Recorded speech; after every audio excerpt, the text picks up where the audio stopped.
Yes, I made a bit more power.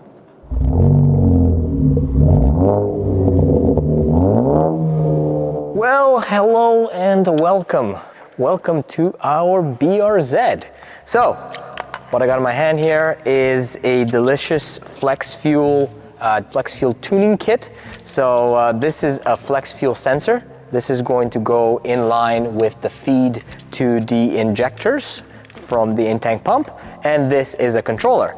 This is a CAN-based system, so it works with the latest generation of EcuTech software, and we will be throwing this in. We're going to be dialing this car in with flex fuel capabilities, putting some ethanol in there, and if you guys go back and remember, what we've done before is we've already tuned this car on an ethanol mix and it made additional power. So now that we're gonna have flex fuel capabilities, once we dial in the calibration, we are going to be able to put whatever mixture of ethanol in there, and the car will adjust the fueling, the timing, and the power level based on the ethanol content. So it makes it really a nice solution and a no-brainer for if you have ethanol in your area to get one of these kits and get our calibrations, our tunes with it, so that you can run whatever fuel you have at your disposal and have both the safety and the performance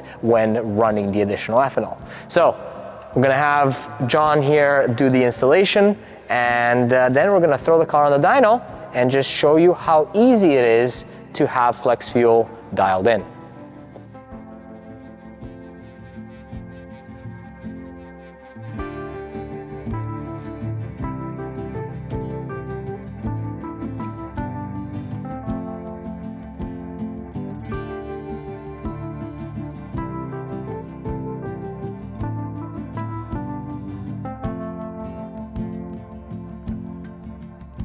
We've got the flex fuel kit in our car, which is a super easy install. And now I just want to demonstrate how easy it is to put in different fuel and have your tune self-adjust once set up correctly for flex fuel.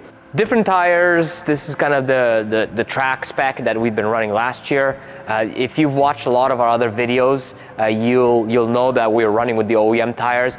It skews the dyno data somewhat, especially because different traction of the tires and stickiness of them, even the weight of the wheels. So because it's a naturally aspirated car, we want to make sure we're as accurate as possible. The gaps in power are just not that great. So we're re-baselining the car now that flex fuel is installed and the tune is all set up. So I've set up our Stratified tune here. We're going to baseline on 93. It's got 93 in it right now. Going to do a pull here. Then we're going to throw in some E, and then we're going to do another pull, and I'll show you the results. So let's get to it.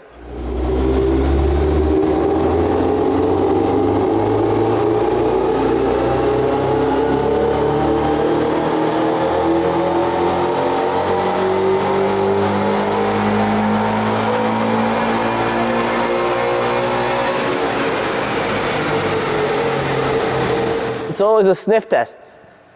Does it smell like corn? Yep, we're good.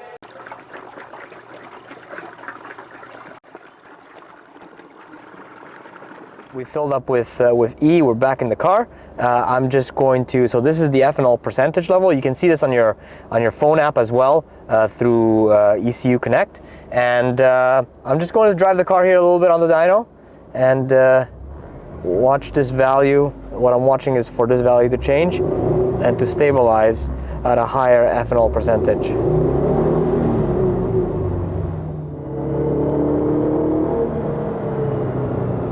There we go. Now we're at 21%, 33. So I think we're stabilizing around that point. We still had some fuel in the tank. 34.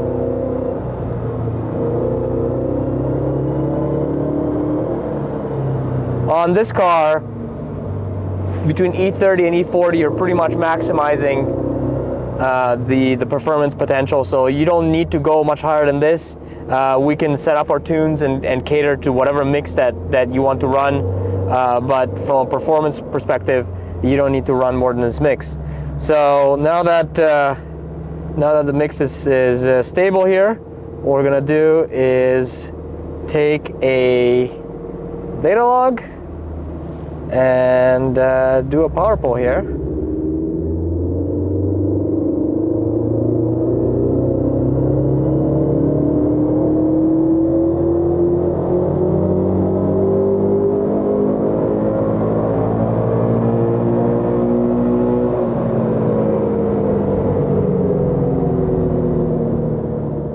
All right, so here are the results of the ethanol versus the pump gas. Now, there's gains that were made everywhere across the board, and that's good to see.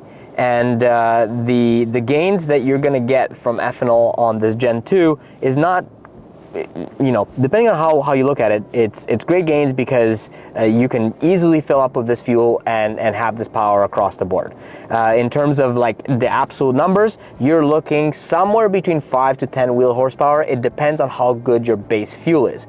But I wanted to point out one thing, and that is that especially if you're tracking this car, if you're driving it hard, if you're driving it in hot conditions, what ethanol will do is not only give you the gains across the board that you're seeing here in both torque and horsepower, but it will also make sure that those gains are consistent, pull to pull to pull.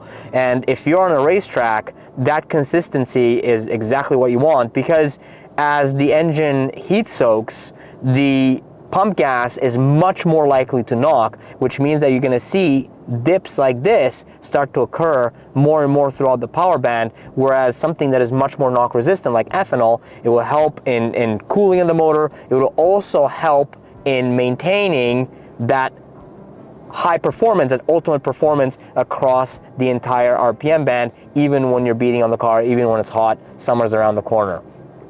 So ethanol, is it worth it? It's worth it on every internal combustion vehicle we tune. You have it, if you have it available to you in your area, then it's definitely something that I recommend that you do. You get a flex fuel kit system in there, you get a tune that we can put together for you, and it's basically set it and forget it at that point. You can pump in pump gas, you can pump in ethanol, and it will self-adjust, and you'll experience the performance gains when you have it in the tank. So this is pretty much as far as you can take just bolt-ons on this chassis. The engine's making a beautiful flat torque curve, but you get to a limit of natural aspiration where you have to really dig into the motor to make significant gains, and that's usually big money. So at this point, once you got your headers, once you got your exhaust, you got your intake, and you got your ethanol, then you have to ask yourself, what is the next step? And if you're not bound by some sort of rule or regulation around the racing series that you do, then you might want to consider force induction. These motors flow beautifully, as you can see by these torque curves, so force induction is something to keep on your mind, and we will be exploring this. In the meantime, and always, if you got any questions, do reach out. We have a lot of experience with this platform, this Gen 1, the Gen 2. We've got tunes for them. We've got flex fuel kits for you guys to purchase, and we can certainly help you set those up. Keep on watching, and most importantly, enjoy the cars, and we'll see you guys in the next one.